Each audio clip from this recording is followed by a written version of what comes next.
اللہ الرحمن الرحیم۔ آج یہاں فیصل آباد میں ہم یہاں حاضر ہوئے ہیں اور عوام کا ایک جوش و خروش ہے۔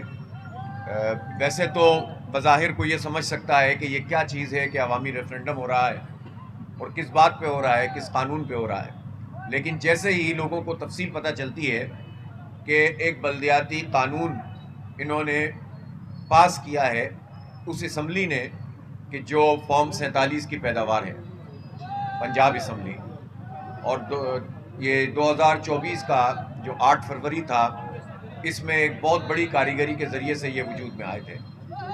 اب اس کے بعد صورتحال یہ ہے کہ یہ ایکٹ پاس کر دیا گیا اور یہ کہتے ہیں کہ اب ہم بلدیاتی انتخاب کرائیں گے۔ پہلی بات تو یہ ہے کہ بلدیاتی انتخاب تو آج سے 5 سال پہلے ڈیو تھا۔ 2014 کے اختتام سے بلدیاتی انتخاب ہونا شروع ہوا تھا اور اس کے بعد سے لے کر درمیان میں بلدیاتی اداروں کو معطل کر دیا گیا تھا، دوبارہ وہ بحال ہوئے، پھر کچھ عرصے چلے اور ان کی مدت ختم ہو گئی۔ جب سے لے کر اب تک انتخاب پنجاب حکومت نہیں کرا رہی۔ بدقسمتی کی بات یہ ہے کہ حکومت ہو یا اپوزیشن، کوئی بھی پارٹی بلدیاتی حکومتوں کے انتخابات نہیں کرواتی، اور اس کی وجہ یہ ہے کہ یہ عوام سے خوفزدہ رہتے ہیں، یہ اپنے پارٹی ورکر سے خوفزدہ رہتے ہیں۔ یہ گراس روٹ لیول پر جو کارکن محنت کرتا ہے، جد و جہد کرتا ہے، لوگوں کی خدمت کرتا ہے، پارٹیوں کے لیڈروں کو اپنے کندھوں پہ اٹھاتا ہے، اس کارکن کے لیے ان کے پاس کوئی اختیار نہیں ہے۔ اسی طرح عوام کے لیے بھی کوئی اختیار نہیں ہے۔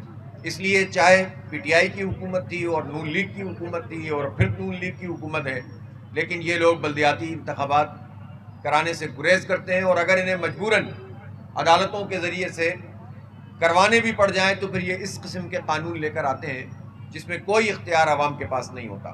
اب اسی قانون کو لے لیجئے، یہ فیصل آباد شہر ہے، یہ پاکستان کا ایک بڑا صنعتی شہر ہے، یہ آبادی کے لحاظ سے تیسرے نمبر پر یہ فیصل آباد آتا ہے، اور سب لوگ جانتے ہیں کہ اس شہر کی اہمیت کیا ہے۔ یہ ایک میٹروپولیٹن کارپوریشن ہونی چاہیے، اس کا ایک میئر ہونا چاہیے، وہ با اختیار ہونا چاہیے، پولیس اس کے ماتحت ہونی چاہیے، تعلیم اس کے ماتحت ہونی چاہیے، صحت کے ادارے اس کے ماتحت ہونے چاہیے، انفراسٹرکچر، پانی، کچرا، ہارٹیکلچر، یعنی یہ جتنا بھی جو ہے باغات، یہ سارے محکمے ان کے ماتحت ہونے چاہیے۔ لیکن اس ایکٹ کو دیکھیے کہ یہ بنا کیسے ہے۔ پہلی بات یہ کہ اس فیصل آباد کو 5 حصوں میں تقسیم کر دیا۔ اب فیصل آباد شہر کا کوئی ایک میئر نہیں ہوگا، بلکہ 5 ٹاؤن انہوں نے بنا دی ہیں، لاہور کے 9 ٹاؤن بنا دیے، لاہور کا کوئی ایک میئر نہیں ہوگا۔ اس سے ان کی خوفزدگی کا عالم دیکھیے ان پارٹیوں کی، کہ یہ چیف منسٹر اور پرائم منسٹر ہونے کے باوجود ڈرتے ہیں اس بات سے کہ کوئی شہر کا میئر اٹھ کر کھڑا ہو جائے۔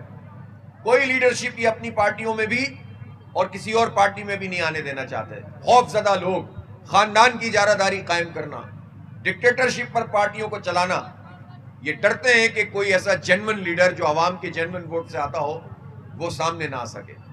دوسری بات یہ ہے کہ انہوں نے جو یو سیز بنائی ہیں، اس میں یو سیز ابھی ڈیلیمیٹیشن اس کی ہو رہی ہے، لیکن یو سی میں ہوگا کیا کہ عوام اپنا U C chairman, vice chairman بھی ڈائریکٹ اپنے ووٹوں سے منتخب نہیں کر سکیں گے، بلکہ ایک ووٹ ڈالیں گے اور جس کے جو 9 کونسلر ٹاپ کے ہوں گے وہ منتخب ہو جائیں گے، پھر وہ 4 کو منتخب کریں گے، 9 13 ہو جائیں گے، اور 13 پھر مل کر یو سی چیئرمین اور وائس چیئرمین کو منتخب کریں گے۔ گویا عوام کو یہ حق بھی حاصل نہیں ہے کہ وہ چیئرمین جو ان کی یونین کونسل کا ہے اس کو براہ راست منتخب کر سکیں۔ یہ جمہوریت دشمنی ہے، یہ عوام دشمنی ہے، یہ پنجاب دشمنی ہے۔ اسی طرح تیسری بات کیا ہے؟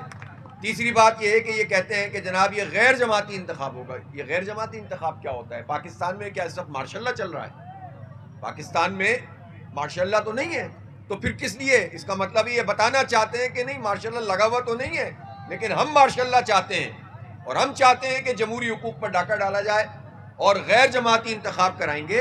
اور جب عدالت میں ہم نے کیس کیا اور پوچھا جج نے کہ بھئی یہ غیر جماعتی انتخاب کیوں کرا رہے ہو، تو کہتے ہیں اس لیے کرا رہے ہیں، ہم غیر جماعتی کرا ہی نہیں رہے، چونکہ 1 مہینے کے بعد، 1 مہینے کے اندر انہیں کوئی پارٹی جوائن کرنی ہوگی۔